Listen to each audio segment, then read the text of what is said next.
Hello viewers, welcome back to our KC Accountancy Education Center. Right now we want to proceed with our series of advanced financial management. And as I had promised you in the previous video that we are going to be looking at the dividend payment policy. And those are the ones that we are going to talk about. There are only 5 policies. Dividend payment policy. Payment policies. So, of course, this is an area that if you want to pass this topic, you need to understand, you must understand it, because it is where the examiner tries to trick it a little bit, because it has some computations. And of course, if you want to pass the computations, you must understand this area, because these are the policies that you are going to be following whenever we are doing any kind of computation that you want to look at. Number 1, we have what we call constant dividend. Constant dividends. Now, what do we mean by constant dividends? You can have a constant dividend payment policy as a company. You can say for us, in other words, for us, let's say every year we pay $50. And that's what you pay. You can say for us, every year we pay $50. And that's it. Or you pay 50,000 per share. $50 per share. Or you can be paying $20 per share. This amount is per share. So whether you have performed poorly, whether you have performed well, you still pay the same amount. And this amount, it is paid every year, year to year. You'll be known that that company pays only $50, or it pays 50,000, or 5,000, or 1,000, or 200 per share every year. Whether they have made profits, more profits, whether they have made less profits, they pay that same amount. So that could be one policy. The other, number 2, you could have a constant growth. Constant growth. You need to understand how we differentiate the two. Now, constant growth looks at, it could be a constant growth, and people like, maybe let's say this year, we can maybe put it in a table, a tabular format. That's when you will be able to understand it. I can say that in this year, year 1, I'm paying $50. Year 1, we are paying $50 per share. And then the next years, we are going to be increasing it maybe by 10%. But this 10% is going to be constant throughout. That every year we increase it by 50%. Meaning it is the rate that is constant, not the dividend itself.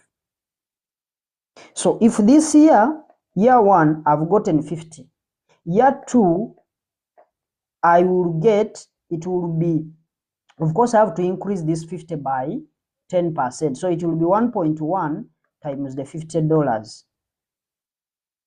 And this will give me $55 together. Meaning next year I will be paying $55 per. So it is only the percentage The third year I will be paying 10. I will just increase it by 10%. I will increase this one 55 by 10%. So it means I will be increasing it by 5.5.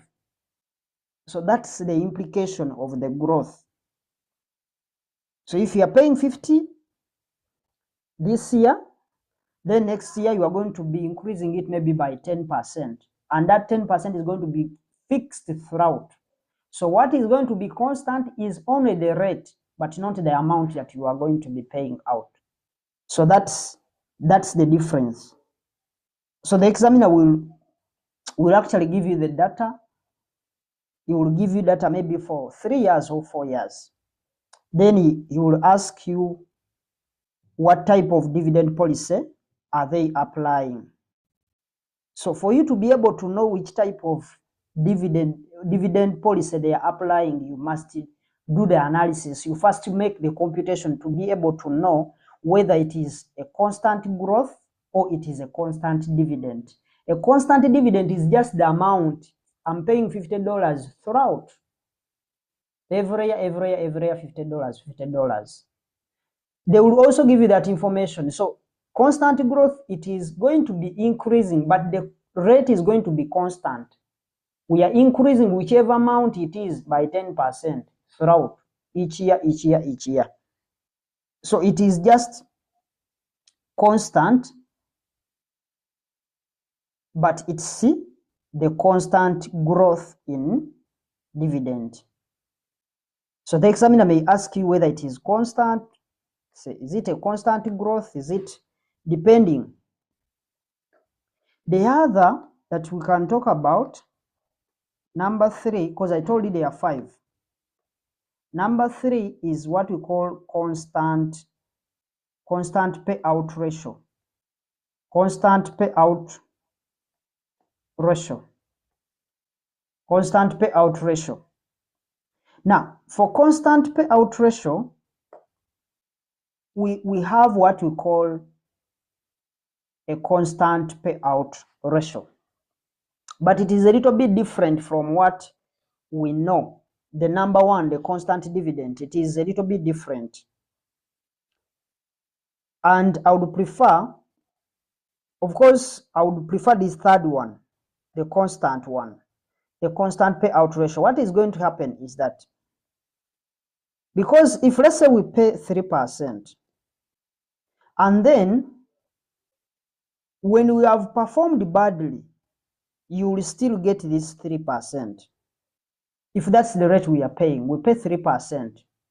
If we have performed badly, if let's say today, year 1, we have made 1 billion. 3%, that will be 300 million that you will get. This is 1 billion profit after tax. Now, what will happen when we perform better? Of course, this is where this was our worst. Now we have performed, we have good performance, but the rate is still the same.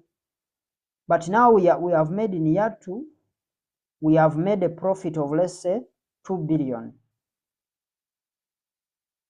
But we are still paying 3%. So it is going to be 3% of the 2 billion. It will be 600 million.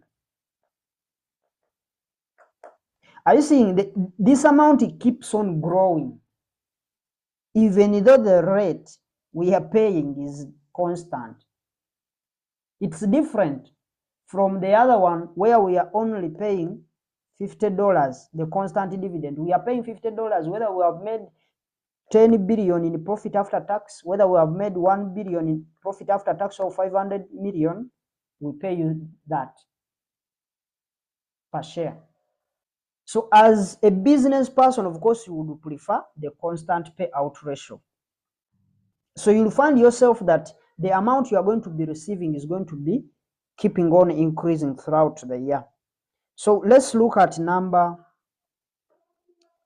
4, the fourth one. The fourth one is dividend as a residue. as a residue or residues. In other words, dividends as residues, it means they are paying you what has been left. So this is very popular over different people. Like I've told you, someone has an investment of, let's say, 2 billion. They come and they have made maybe profit after tax of, let's say, 3 billion. So what they do, they first take care of their investment of 2 billion. Then what has been left is what is going to be distributed to the shareholders as their dividends. So that's what we call paying dividends as residues, like you pay on what has been left out. So that's also a dividend policy a company can adopt. So most of the CFOs, they adopt this because it works for them. For them, their issue is to manage funds. They don't want to go and borrow. Once they go and borrow, of course, they are bringing in debt, and they know its impact. So what they do, they retain the profit that has been made so that they can use it to plow back into the business or to make other investment for the business to be able to make more money. Of course, everyone would want that, but as the shareholder, their main aim is actually to earn dividends. So if I'm the shareholder, my primary interest is to actually get the dividends. So if you tell me I've made an investment, even though I'm going to be earning more profit, but at the end of the day, the decision is theirs to know, like to tell whether they are going to give dividends or not. So this is most preferred by the different CFOs because this works for them.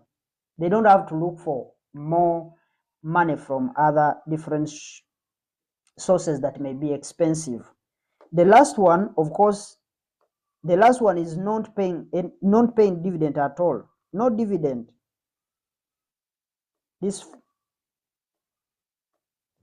No dividend. You can decide, it's a policy. Someone can have, for us, we have a policy for 5 years or 10 years, we are not paying any dividend. No dividend at all. It can be a policy, and companies are adopting it. So those are some of the things that I wanted us to look at as far as the dividend payment policies are concerned. So I want us to look at the last item for this topic, and that last item is all about the dividend capacity. We want to understand the dividend capacity, because for dividend capacity we have some computations. We have even a format. We are going to have a look at the format that we are going to use for dividend capacity. So this is one of the last part that is a little bit computational in nature. So the dividend capacity. So that's what we are going to see in the next video.